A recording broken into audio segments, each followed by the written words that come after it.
Okay. Mhm. You look bright and sunny, Dave. That's what I always try to look like every day, Omar. Little sunshine. Wednesdays at 12. You do segment 2, or do you want to do segment 3, which is true or false? I don't. Yeah. I'll do two. I can do 2 and 3 for that matter. You want to do 2? I'll ask you true. I don't know. Yeah. Let's go. Let's go. I'll do 2. You do 3.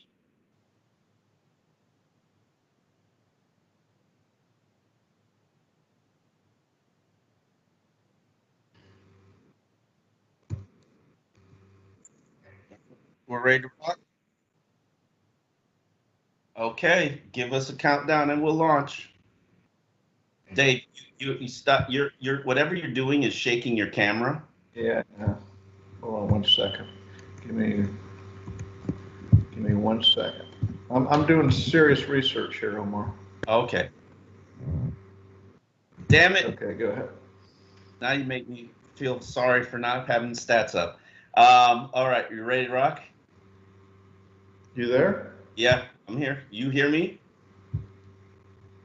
Do you hear me? Dave?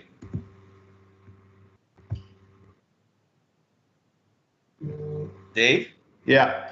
You hear? Okay, you hear me. Yeah. Sorry. I I turned down my sound. All right. We ready to go? Yeah.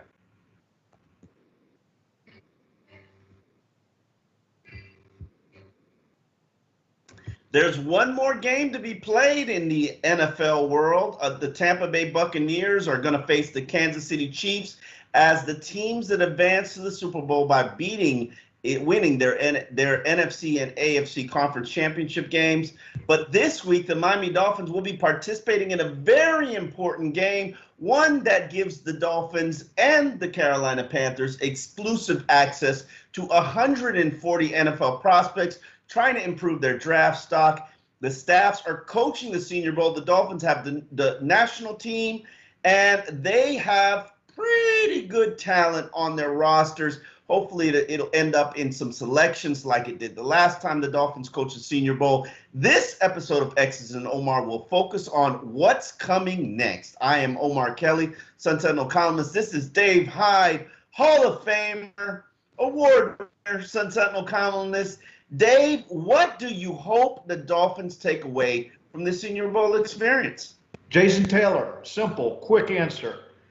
In the what was it, '96 Senior Bowl, Norv Turner was coach of the Jason Taylor's team, and he walked away and he said, Jason Taylor's the best player on our team this week at the Senior Bowl. He tried to convince the Redskins personnel to draft him. They told him he was too skinny. He ain't gonna last. And so in pre-draft conversation with Jimmy Johnson, Norv, who was obviously an ex-Jimmy assistant, told him that Jason Taylor was the best player on our team. And Jimmy wrote that down, filed away, studied Jason Taylor, 3rd round, he was available and took him. So it isn't so much to me the top end talent, it's what comes, guys with some questions. Obviously, Jason Taylor was size. Is he too skinny, too small? So I'm hoping that they're writing down something like that. They discover somebody like that. Yeah, interesting. Yesterday when we were talking to Brian Flores, who was talking about his team and the opportunity to coach the Senior Bowl, he brought up Devonta Smith, the Heisman Trophy winning Alabama wide receiver. The question was asked about his weight. Devonta chose not to weigh in at the combine, which is a smart strategy, even though the nation is talking about it. But let's be real about it. The kid is 6'1", probably 165 pounds. He'll probably weigh 170 pounds soaking wet at his pro day at Alabama after drinking probably 3 gallons of water before his weigh-in. These are the games that we play. The question is, that's the major wart on him. Can you get past that major wart? And I'm still debating it, still weighing it. He reminds me physically a lot of Roscoe Parrish. Roscoe Parrish only had one NFL injury in his NFL career, but he wasn't an every down player.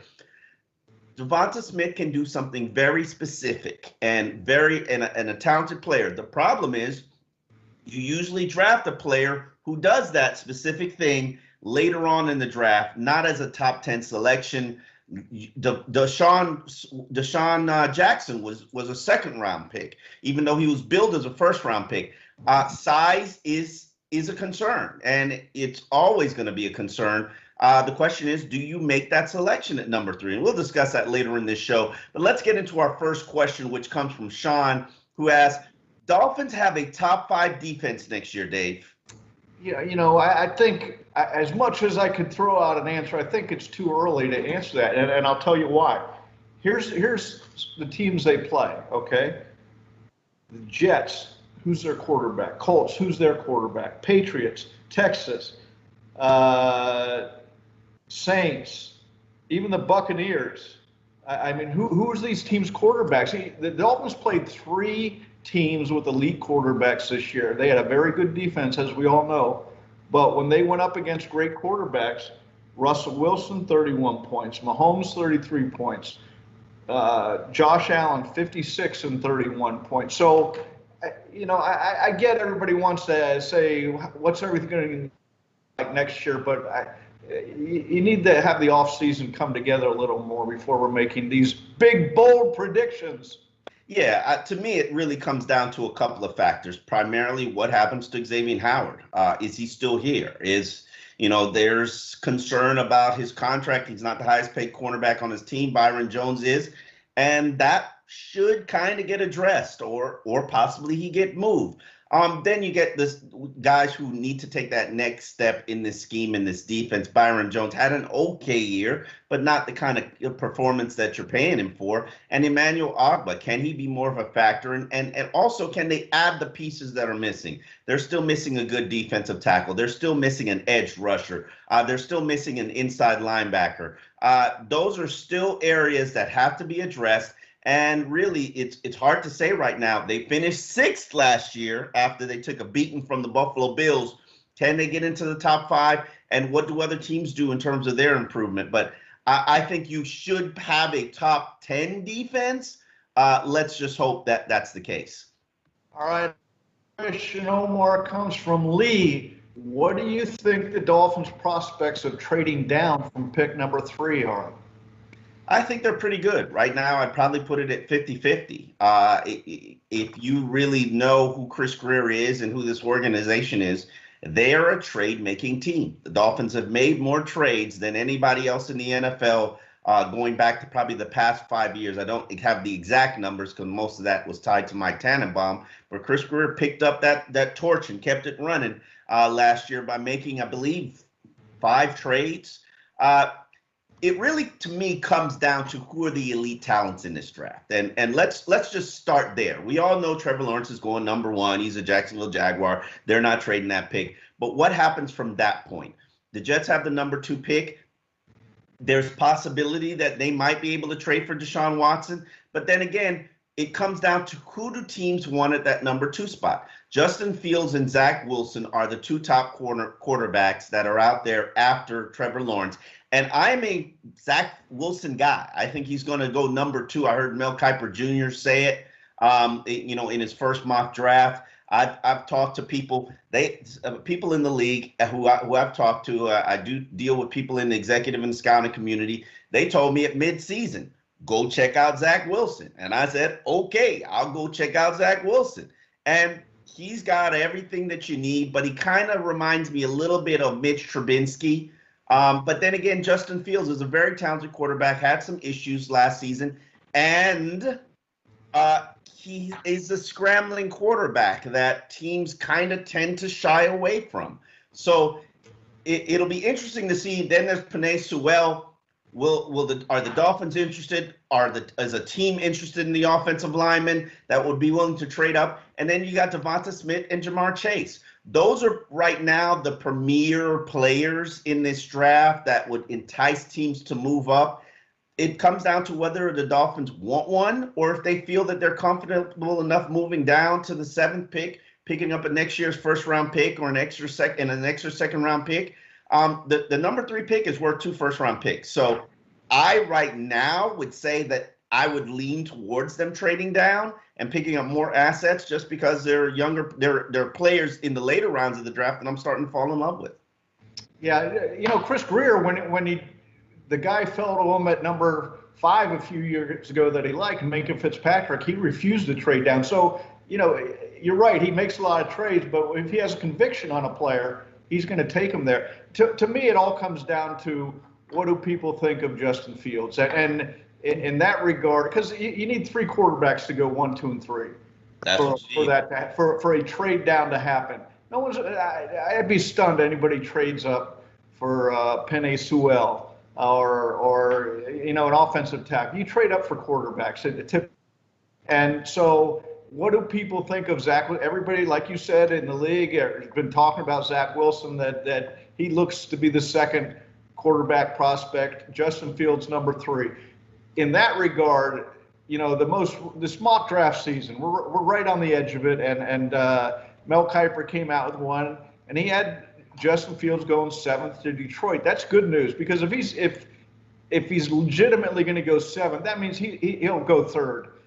He could go 3rd in the draft. As we all know, quarterbacks move up as it gets closer because of value and demand. So the dream scenario for the Dolphins would be Atlanta loves Justin Fields.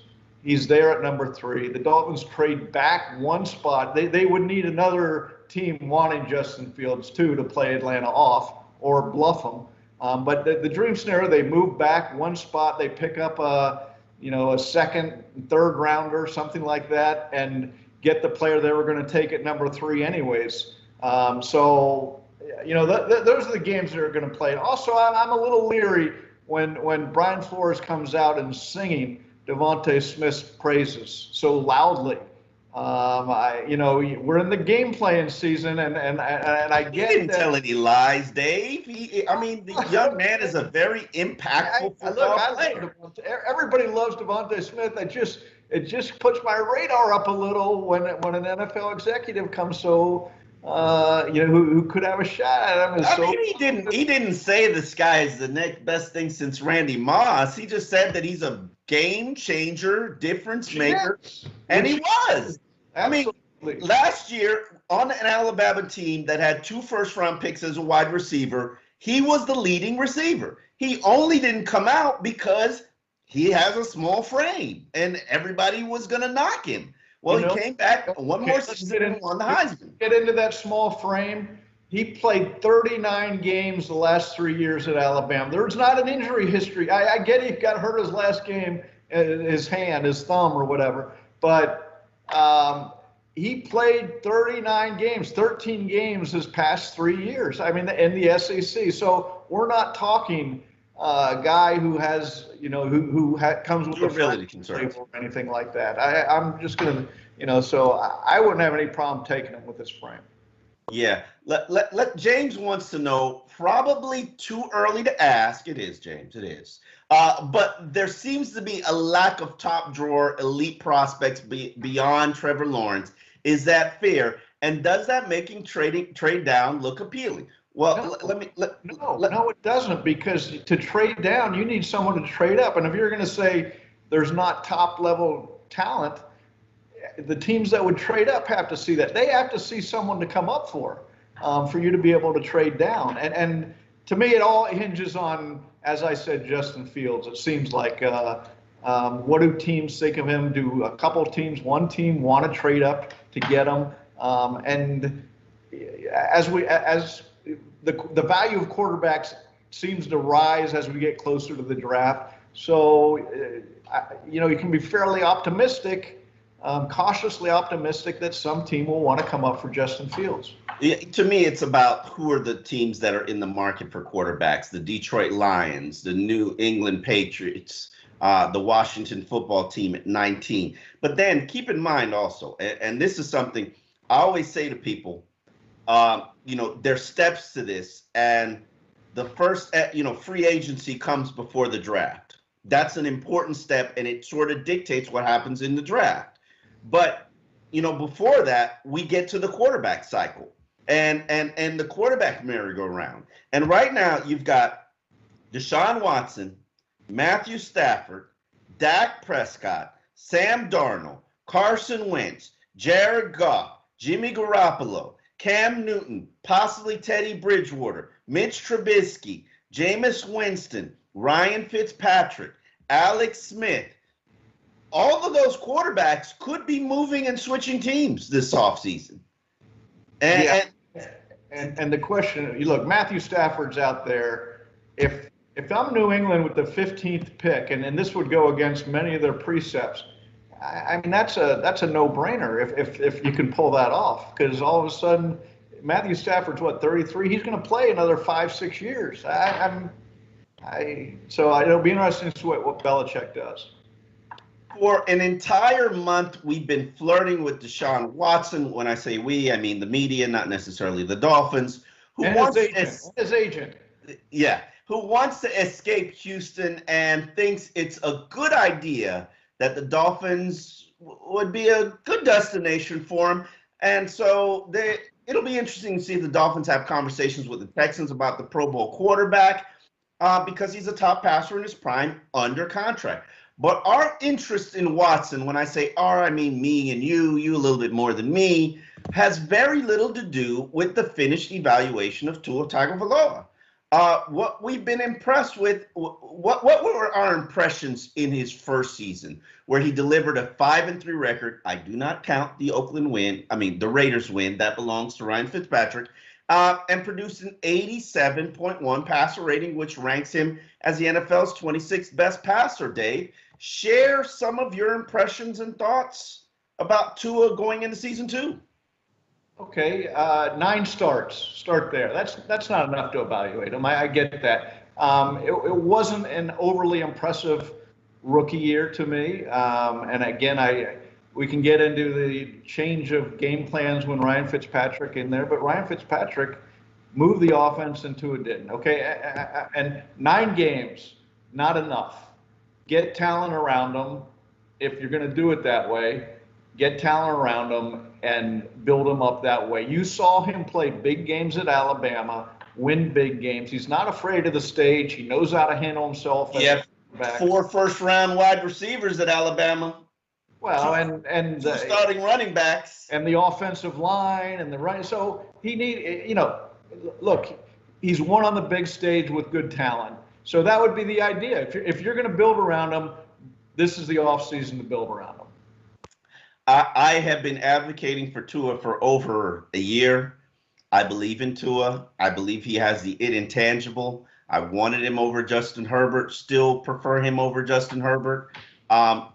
Yes, Herbert's got all the tools, but there's accuracy, there's precision passing, there is pocket presence, there's a moxie to Tua that I believe that you cannot develop, even though Josh Allen has developed it. I believe it's something that a quarterback has, and it's not a coach that pulls it out of them.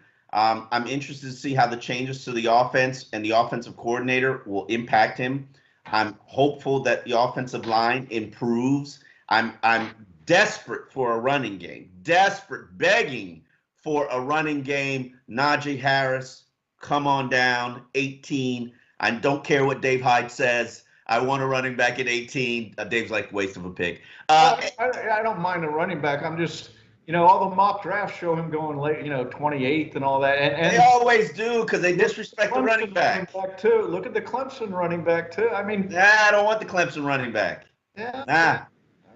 Not for me. But I think that if you put better weaponry around him, you give him a better offensive line. And I was saying this with Ryan Tannehill, so I mean, it is what it is. You never said that about Ryan. Oh, I always said Ryan Tannehill needed a brick wall. Hold on.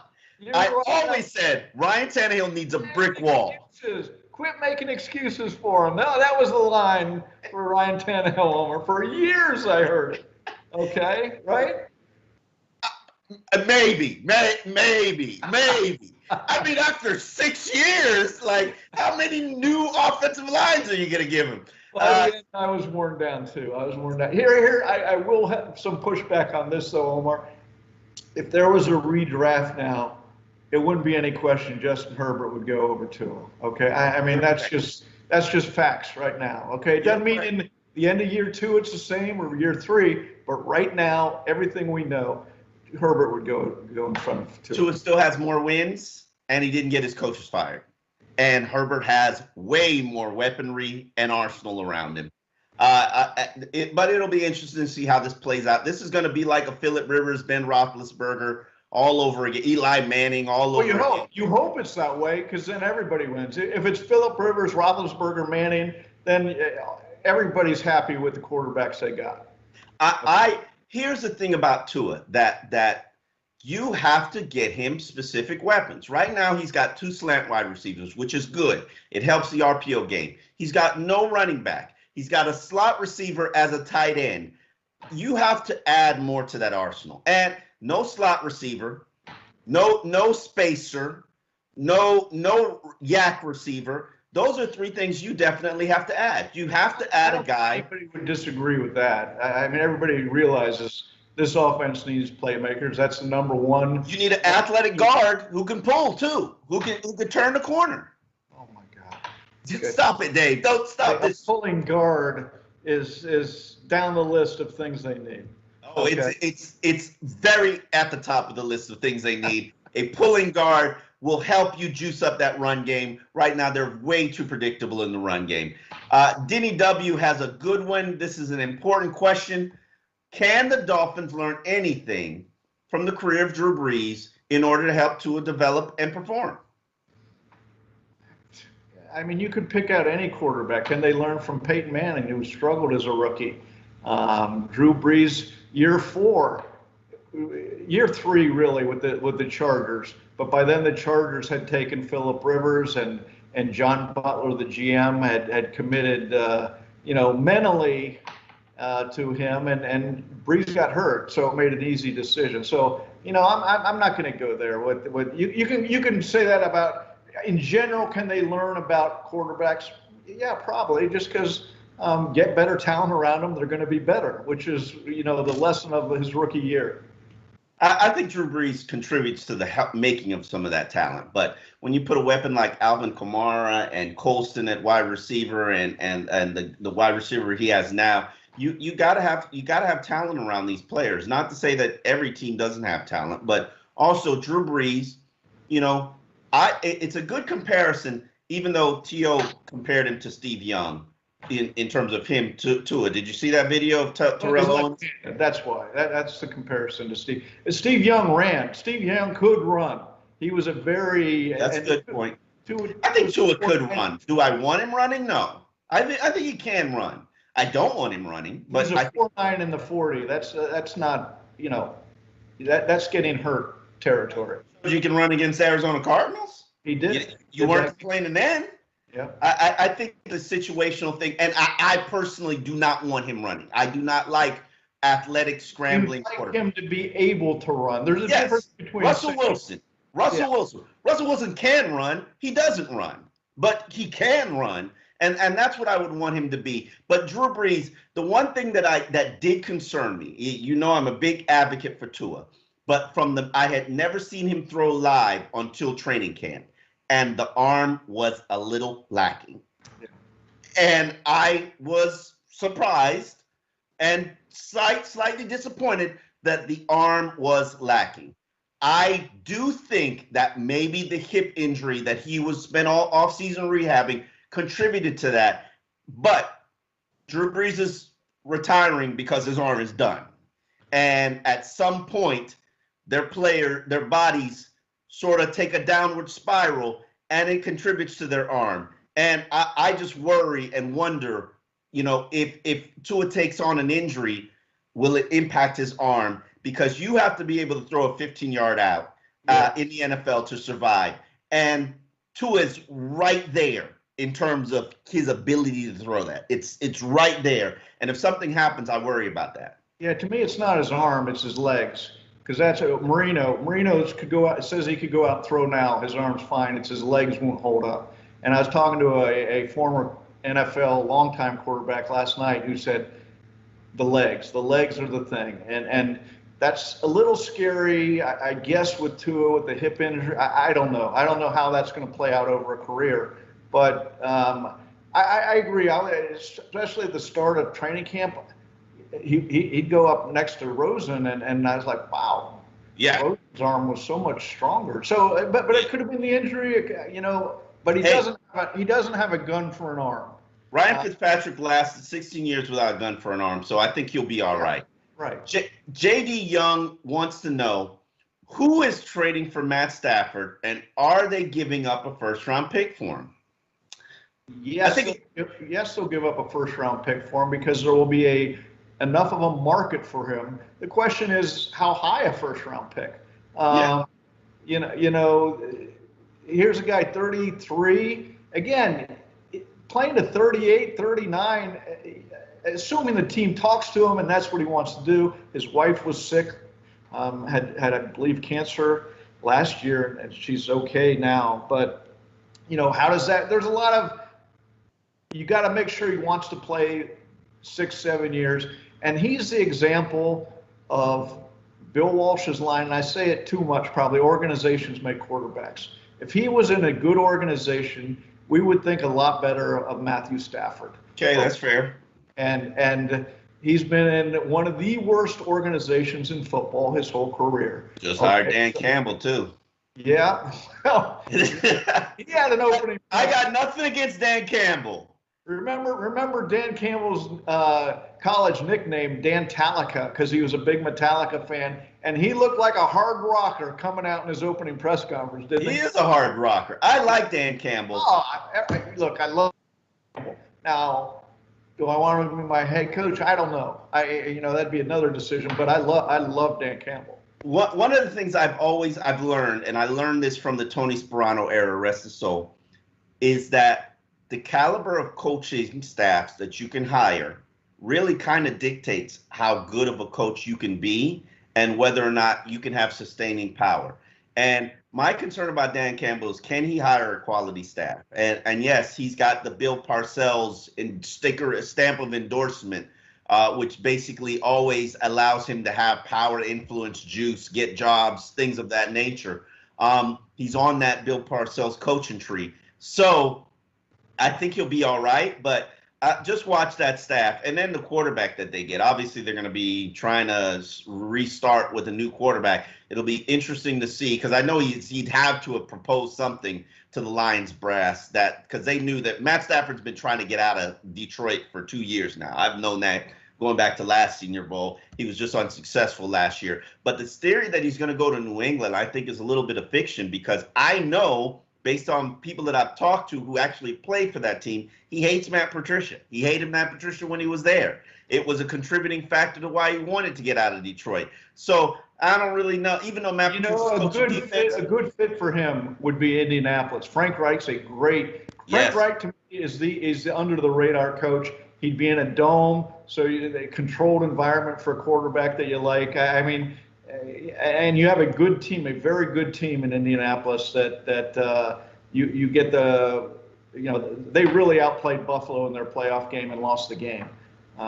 But anyway, Jonathan McCarry wants to know, assuming Tua has a good grasp of the playbook next season, what would be the top thing you'd like to see from him on the field to show that he's progressing toward being a top 10 quarterback? To me, it's third down and fourth and red zone efficiency. I think that those were the breaking points for me with Ryan Tannehill, and they will always be a determining factor for me in terms of whether I like or support a quarterback or whether I'm calling for him to be replaced. Third down efficiency, it helps when you've got a good slot receiver. It helps when you've got red zone efficiency. It helps when you've got a threat that teams have to be focused on and worry about, and I don't know if that's the case on the Dolphins roster. So you add, when you watch Patrick Mahomes, and this is I'm shifting to segue. Watch that game that they just played against the Buffalo Bills, and there was one drive in the third quarter where they got the ball on quick hitches, short passes to Tyreek Hill 4 times on one drive. And that guy drove the length of the field. He must have had 60 yards on that one drive. And that's because if you get the ball into a guy's hands who can give you that yak, that yards after the catch, shake and bake, make a defender miss, it makes it a lot easier for the quarterback. And when you watch Devonta Smith in that national championship game against Ohio State, how many quick passes or his flare outs of the backfield did he catch and then take it upfield or take it and score in the red zone?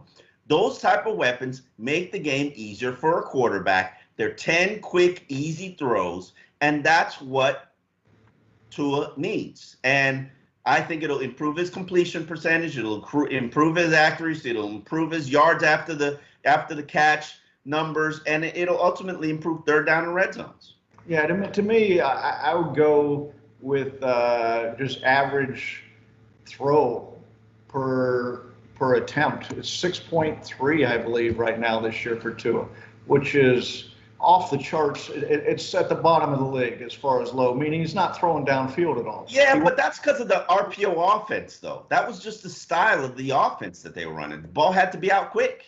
He did not throw beyond 12 yards, 15 yards. As long as completion, I believe the last game was 15. You can't do that in this league. You can't go down the field constantly on 6, 7, 8-yard dinks. I mean, you need to hit the big play once in a while. So for me, it would be throwing downfield, getting the big play at times. So you need a spacer.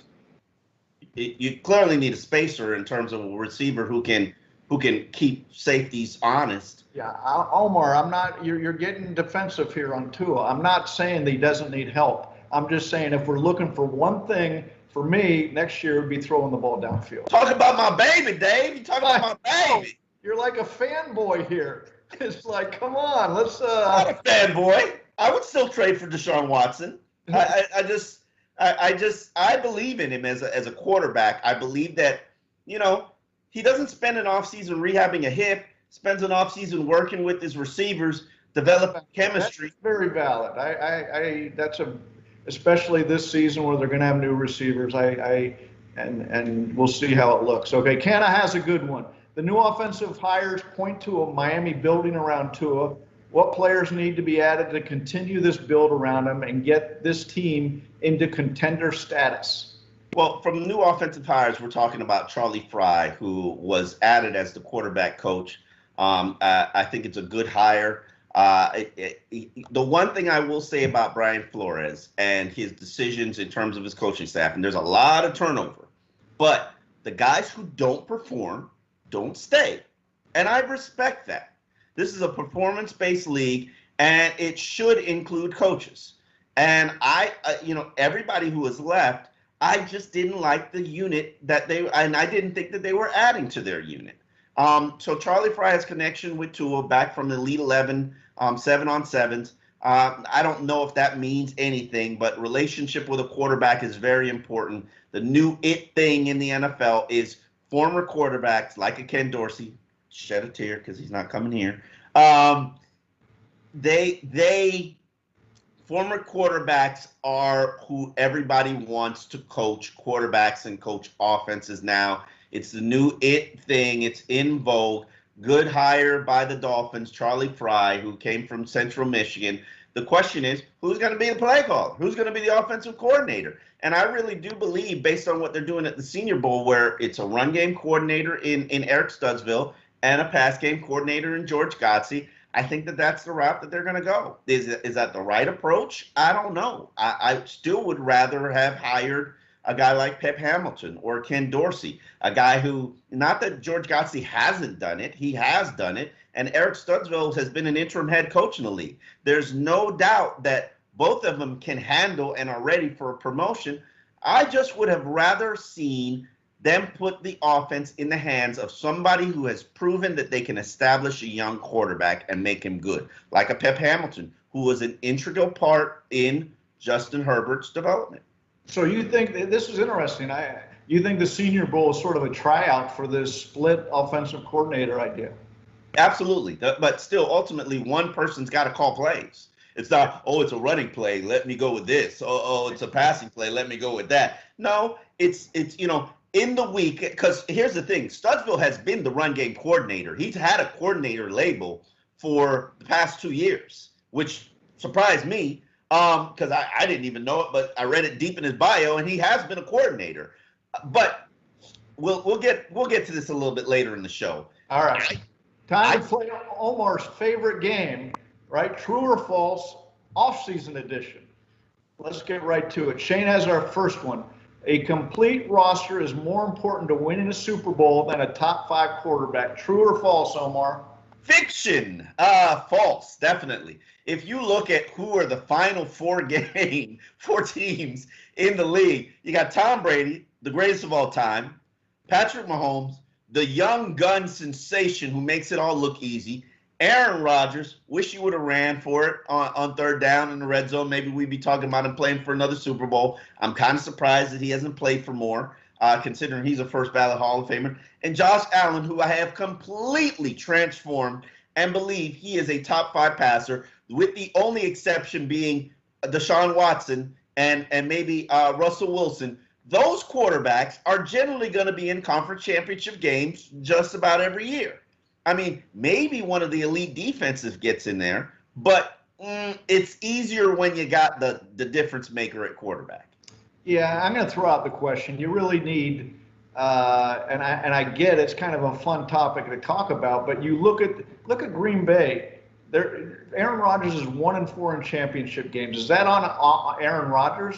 Maybe some of it, but he's as good as you get at quarterback. And the organization hasn't been good enough around him. Look at Tampa Bay right now with Tom Brady. Tom Brady's not carrying the team. He's not losing games. He's making some big plays, but the defense is helping them immensely to get to the Super Bowl. So you need that roster. You can't have any glaring holes to be playing it this deep into a season, but you need a top quarterback too. I mean that's just part of it. Ian Simpkins is next. True or false? Chris Greer uses at least 5 picks on the trenches. Oh, Omar loves this. Omar's counted this out many times in his sleep on the draft. While I would love to say true, I think that's fiction. I think that they did that last year. You're not going to reinforce it this year. I think probably they need to draft a center. I think they need to add another defensive tackle or a pass rusher.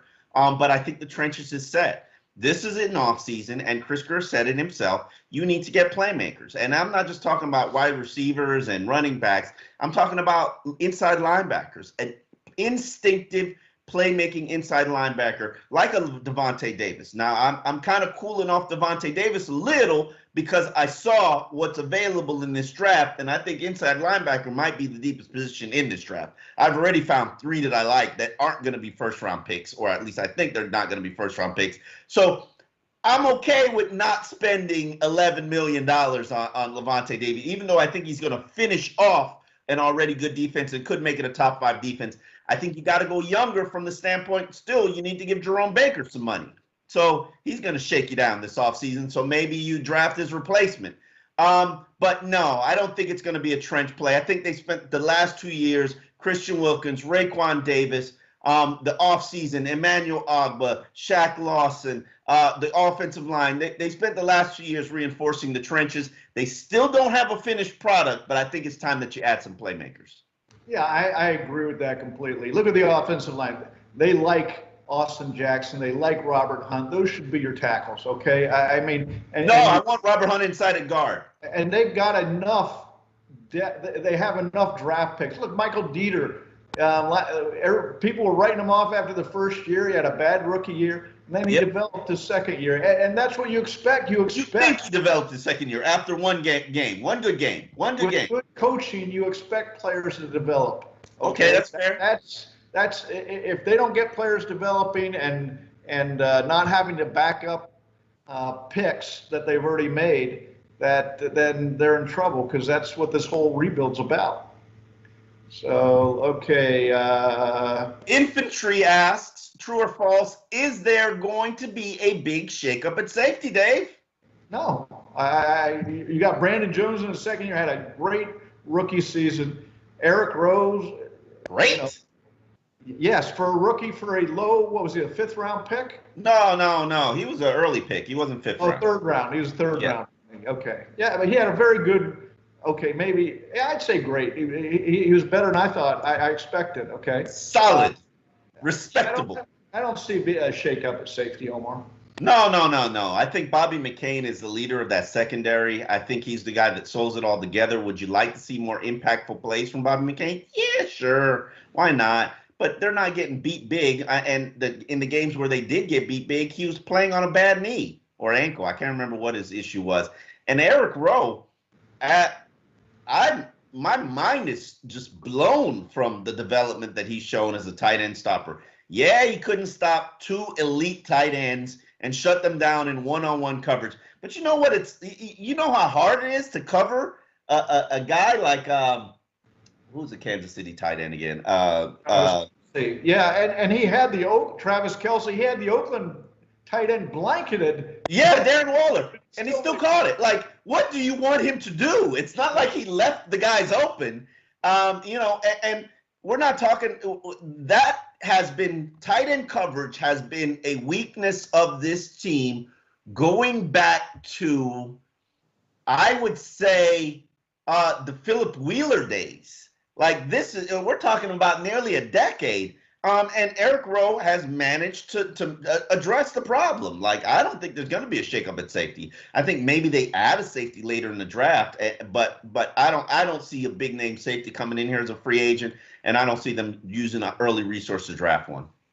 I can still see Philip Wheeler saying in the locker room, "I shouldn't be asked to cover that guy." I shouldn't. And we all walked away from that interview like, you know what? He's right. Why was he put in that position? Yeah. Lloyd wants to know, true or false, Studesville should be an offensive coordinator candidate, should not be, an offensive coordinator candidate because his unit has been horrible the past several seasons. Well, I do agree that the performance of the running game and running backs has been a disaster for the past several seasons. But I put a lot of that blame on not the talent at running back or not how they were coached, but on the offensive line. I still say offensive line is poo-poo. It's not good enough. It needs more. You don't have anybody getting to the second level on taking on linebackers. You don't have any pulling guards. So I can't put the ownership on Eric Studesville. I think he's proven it. He's paid his dues. This is the same thing we talk about with the Rooney Rule and minority hires. People don't understand that the true glass ceiling isn't about who gets hired as the GM and who gets hired as the head coach. The true glass ceiling for minorities in the NFL is at these coordinator positions. They don't get those opportunities, and when they do get those opportunities, they've got to be twice as good as the guy next to him, like in Kansas City, Eric Bieniemy, to even be serious consideration for a job. So. Right, and on top of that, they don't get a second opportunity. When a guy like Todd Bowles, who's one of the best defensive coordinators in the NFL, yeah, he screwed it up with the Jets. And that's not really on him because name his quarterback. His best quarterback was Ryan Fitzpatrick. No shade on Ryan Fitzpatrick. I love Ryan Fitzpatrick. And he won games with Ryan Fitzpatrick. He went 10-6 with Ryan Fitzpatrick. So to sit here and claim like Todd Bowles is a horrible coach, and doesn't deserve a second opportunity to become a head coach, it's fiction. And it's disappointing. And Eric Studesville has been an interim coach. He's been a run game coordinator with 2 organizations. Who knows what happens when he gets that opportunity? And we all know that Brian Flores is quick to fire people. So it's all good. Okay, John asked, true or false, receivers a greater need than tailback in the first round? In the first round, I mean, if you listen to Dave Hyde, I'm going to say true. And here's the reason why I'm going to say it's a greater need for this team. Myles Gaskins and Ahmed, they did not rush. They did not contribute to really I don't think they had 1,000 yards to go collectively. I can't remember right now because I don't have the stats in front of me. But I think that you need a little bit more in this run game. You need a power back. You need a guy like Najee Harris who can do it all and be in the backfield and take that workload and fall forward for those extra 2 to 3 yards and catch passes and give you the run after catch yards. Myles Gaskin and Ahmed, they're good players, good pieces. They aren't going to carry your run game. And I would say you need somebody to carry the run game to lighten the load for not only Tua, but for your defense. This run game, this is a run-based team. People don't realize this, but this is a run-based team. They are a RPO-based offense. They are a play-action-based offense. Both of the elements of those styles of offense, they don't work without a strong physical run game.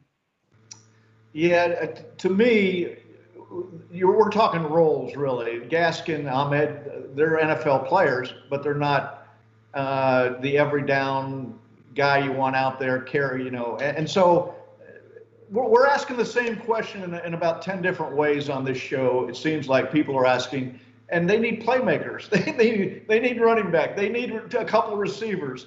And how they go about getting them will come down to the draft board and, where they're ranking everybody. And it seems like receivers are at the top of the draft this year, but you can find good running backs and good receivers in second round, third round, no problems. History shows that.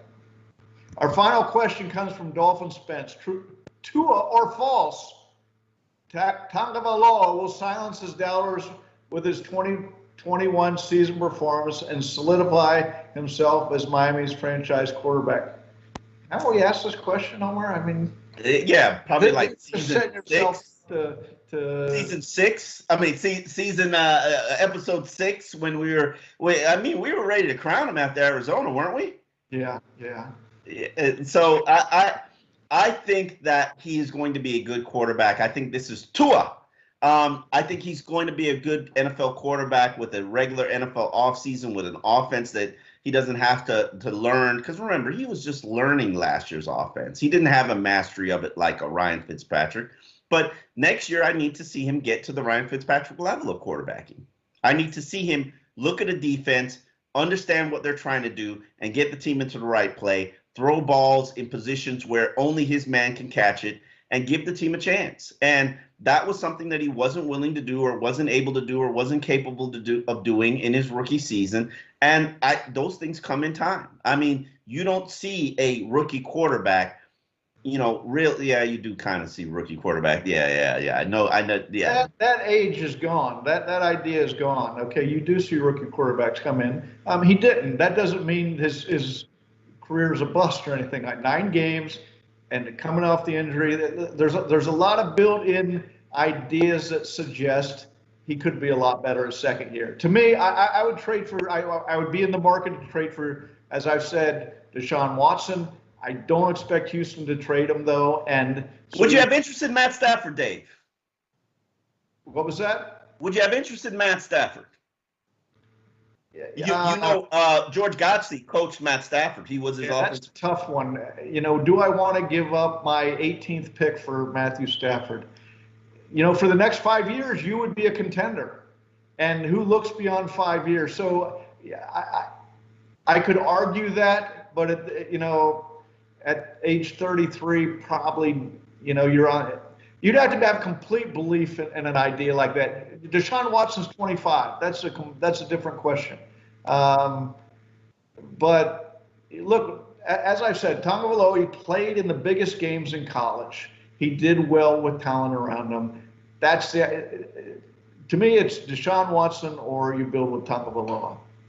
Matthew Stafford's a big curveball into the offseason. Somebody's gonna come and all of a sudden be very good next year because of Matthew Stafford. Yeah, I've always said it was going to be the Patriots. I don't know if that's still going to be the case with Matt Patricia rejoining that staff. I don't know what their relationship is like, but ultimately it's going to come down to who's giving up the assets. And I think it's going to take a low first-round pick to get the deal done. So it'll be interesting to see how that plays out and how the NFL season plays out, how the Senior Bowl plays out, who the Dolphins fall in love with. We will be back next week on X's and Omar, Wednesday at noon, all the way through to the Super Bowl. We'll be talking Super Bowl next week. We'll be talking about what we learned from the Senior Bowl. Always appreciate your time, Dave. Thanks for watching.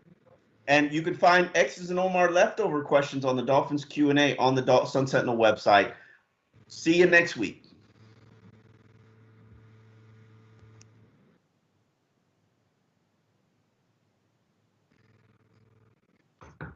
Another long one, Omar. We usually run 50 minutes, and I think we started a little bit late. Oh, we did. Here.